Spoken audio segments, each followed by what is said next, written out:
इमाम काबा ने अहले पाकिस्तान के हक में दिलसोज दुआएं की हैं। दुआ फरमाएं कि अल्लाह सुब्हानहू व तआला इमाम काबा की दुआएं अहले पाकिस्तान के हक में कबूल फरमा ले। आमीन।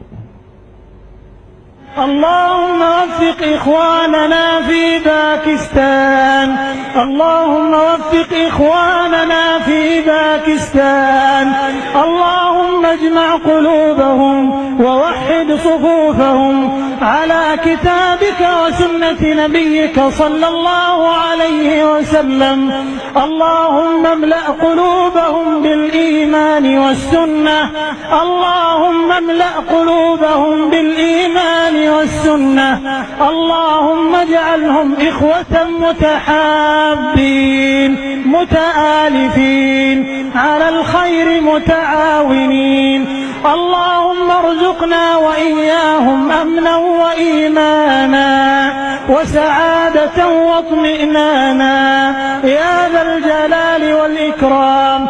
اللهم احقن دماء المسلمين، اللهم احقن دماء المسلمين، اللهم أبعد عنهم العنف والطائفية يا ذا الجلال والإكرام.